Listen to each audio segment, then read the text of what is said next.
Welcome back to This Morning, everyone. You know we like to keep up to date with everything happening, and we have some update and exciting news with the Kiwanis Club. Now, of course, it's not just in St. Lucia. This is an international movement. And recently, well, over the weekend, they held a meeting, and it was something very important. And as they set their goals and intentions for the new year to come, we were really privileged and honored to meet not only local representatives, but the General and Lieutenant General. So they're going to break things down as to what their goals are. So let's check it out.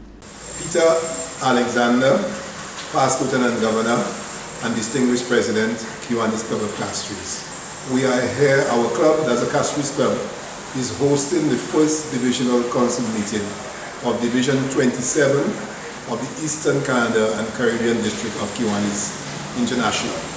There are several clubs in attendance here, and their role is to report to the Lieutenant Governor on the activities so far that they have achieved for the new administrative year. We started from October 1st, and also for the continuation of the year, which ended on September 30th, 2019. So each president and delegate will present their reports to the Lieutenant Governor, who will assess them and determine their viability. The forum is also used to express various ways and ideas as to how each club can more or less glean from each other ideas, and also to see how these ideas can be enacted in each individual locale. So for example, you may have a project that does well in Barbados, but because it's Barbados, it may work in a particular way, but we in St. Lucia can take it aboard, and then we can tweak it and let it happen in St. Lucia. And for example, the Barbadians have this dollar day where they take about 2 miles of road and everybody passes and puts in a dollar on the road, and we collect something $200,000. So we may have done in St. Lucia, but probably on a different level, in a different area and so on. So a lot of these ideas have been exchanged there, and then now clubs can decide based on what they hear, what is practicable in their territories. So that's basically what the meeting is about. And also, as I mentioned, both the Lieutenant Governor, who's head of the division, is here, and Governor for the Eastern Canada and Caribbean District, Melford Clark, is also here. As part of his role is to meet with every division. So he starts all the way up in Canada and comes down to the Caribbean. I am Mel Clark. I am the District Governor for Eastern Canada and the Caribbean District. I'm in St. Lucia to attend a Division Council meeting of the 20 plus clubs in Division 27. As Governor, we are mandated to visit certain amount of districts during the administrative year. Division 27 is made up of clubs from Barbados, Antigua, Dominica, Grenada, St. Lucia, and Martinique. The clubs will be faced with the task of realigning themselves in order to maximize the use of their Lieutenant Governor, which means making the district a little bit smaller and creating a new district, and also to allow for the enhancement of the district by them growing. As Governor, my goal, at least one of my goals, is to provide an environment for our Lieutenant Governor so that they will be able to tell other members of our district how important it is to have a Lieutenant Governor, and encourage other members to want to be Lieutenant Governors. We are also here to grow Kiwanis. My theme is inspire the members to commit themselves to serve and grow Kiwanis in their club, their division, and also the district. Ken Knight, Lieutenant Governor, Kiwanis International, Division 27 from Barbados. As Lieutenant Governor, my role is to lead the division. The division consists of 22 clubs in 6 countries, Antigua and Barbuda. We have Dominica, St. Lucia, of course, Martinique. We have 9 clubs in Martinique. Barbados, we have 8 clubs in Barbados. We have Grenada. And my primary role is to coordinate the activities of these clubs during each administrative year. Each club is autonomous, but I oversee the functions of the clubs, and I report to a governor, who is Governor Melford Clark. In addition to that, my role is to ensure that the clubs are functioning properly and to intervene when necessary if there are problems in terms of the organization and function of the respective clubs within Division 27. My other role is to keep the governor fully informed of the activities and the functions that take place within the division. My goals for this year, the goals are really dictated in some way by the governor. The primary goal this year is to expand our membership. We are focusing on membership growth and retention. Kiwanis, in order to effectively serve the children of the world, the more hands we have on board, the more effective we become. So we're asking each club this year within the division to expand their membership by at least 1 person. Good morning to all of our friends who are Kiwanis members, and good morning to everybody who's viewing. If you think it's something that's interesting to you, then all you do is go reach out to them, because it's definitely a great movement. It's about the kids, it's about some positive movements again. So you guys go out and check it out.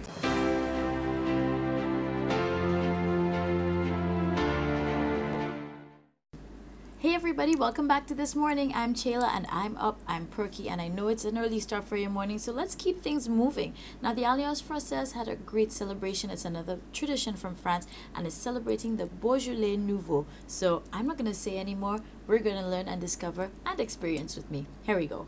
Hey St. Lucia, so I am here at the Alliance Française, and there's a very special event happening, and this is Mon Ami. Bonjour, bonsoir, bienvenue à l'Alliance Française. I'll get that good one day. And of course we have Eva. Hi. Great. So Joan, what is happening tonight? Tonight we are celebrating the new Beaujolais. It's our wine and cheese event, Great. which we hope will be an annual thing. Alright, well, wine and cheese, you can't go wrong in my book. So are you ready? Because we're gonna go in. Alright, this gets us in. Let's go.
So now that I've got all this done, I have my plate in hand, ready to eat, and I'm only missing one last thing. Of course, oops, I forgot to show my plate. Doesn't that look really, really good? Anyhow, that's part one. Now we have to go get the wine, the Beaujolais.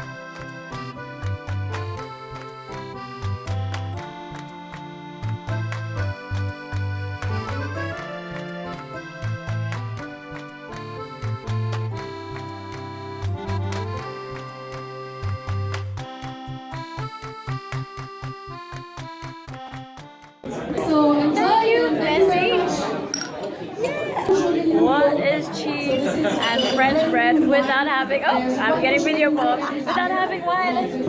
I had to find my friend Diane. Hi! Comment ça va? Ça va bien, et toi Sheila? Of course, and we have wine, so Yes. So I'm feeling very good right now. very, very good. Now, one thing I also found out is this is part of a French tradition, and it is about wine.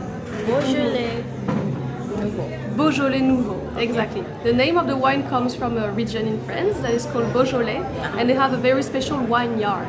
So they started doing that wine in 1951, and it became a tradition. Like there's a new wine coming up every year. Right. It's on the Thursday of November. So once a year, and it's like a tradition, and we all celebrate it, and we all drink wine on that very special day. Yes, I know there's the funny side to it because you know the older wine gets the better taste, so it's like pretty brand new wine. So, but we're gonna enjoy and we're gonna be learning together. So yet another tradition in France. So let's go continue enjoy the festivities.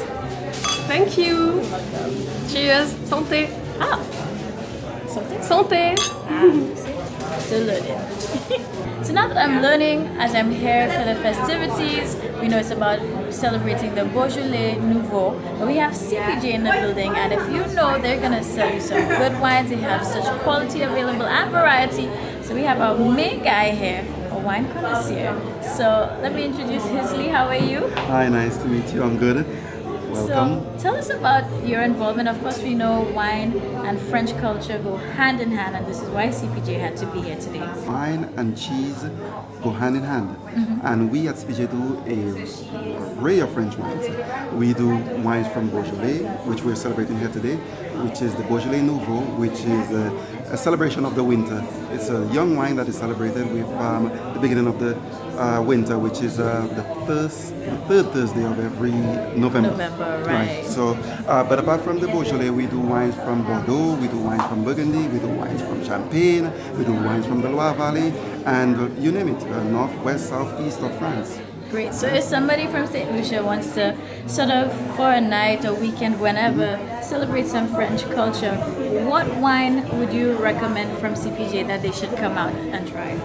Well, I would say on the French end, I would advise it in Champagne. All right. So it's something nice and bubbly. I like Brut, which is dry, and so we have a brand called Nicolas Fouillat, which is a very excellent champagne. Or if you want to step it up or upsell to a Taittinger, which is excellent, they do a spectacular champagne. So that goes well also with, I would pair with almost everything.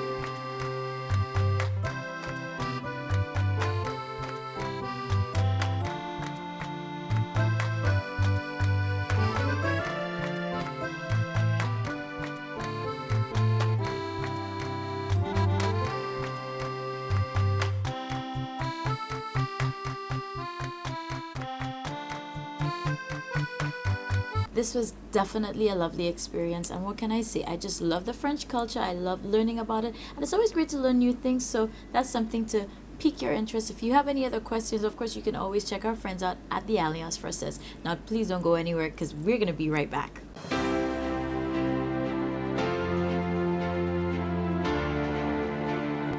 Wake up, everybody. Sending you lots of good vibes, good energy today. And of course, we have to feel good because we're well on our way to shaping up and getting healthy. So we're back here at Felly Belly. We have Kay here. By now, you know she's family. How are you today? I'm good, thank you. How are you? I'm feeling very good. And of course, boom, boom. You see this? This is what we're going to be doing today. We are detoxing. So, Kay, tell St. Lucia the name of our smoothie. And of course, we're going to go down and break it down for you.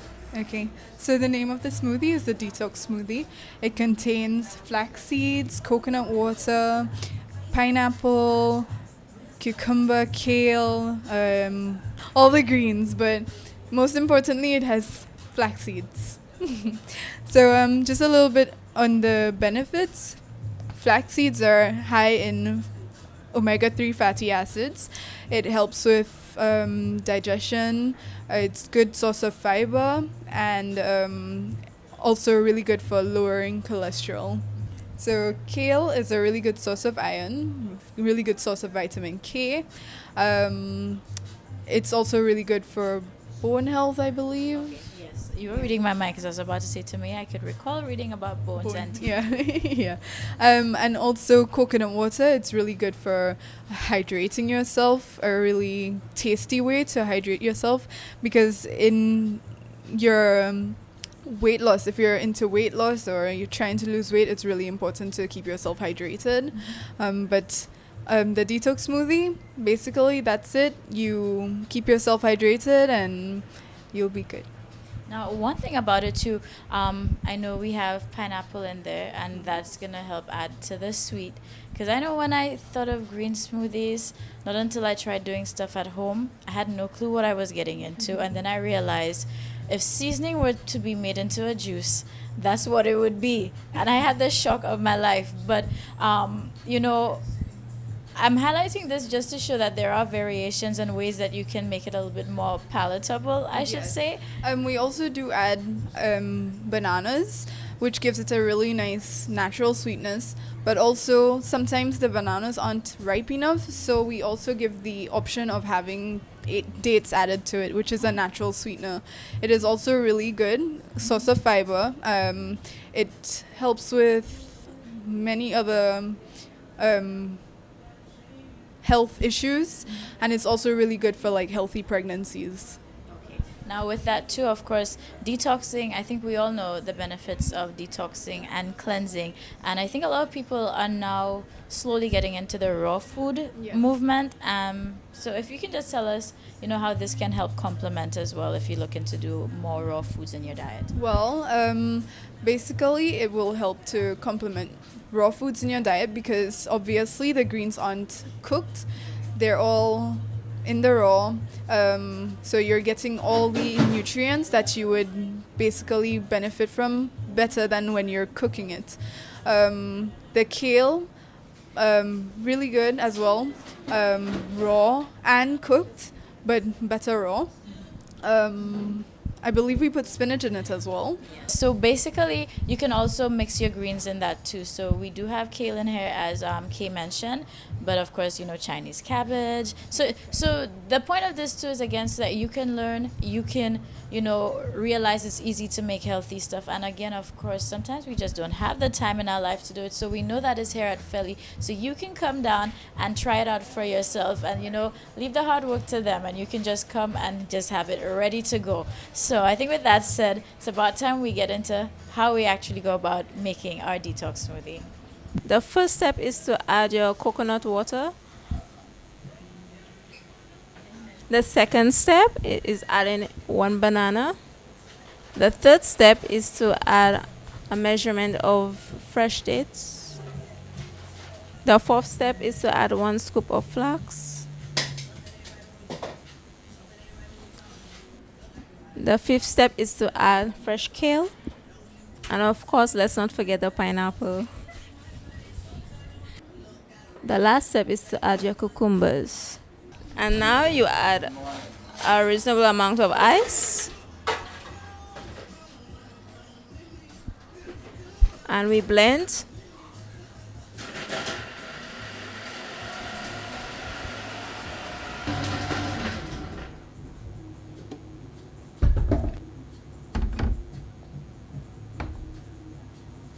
And this wraps up our morning here on This Morning. As always, it's another great start to the day. So let's keep that momentum going. And you know we're getting closer to Midweek Wednesday. So that's like our pause and our moment to recollect. So go out and have an amazing day. We'll see you tomorrow. And of course, keep everybody shining. Let them know to tune into This Morning. We'll be on tomorrow 6 a.m. right here on your number one leader. That's DBS.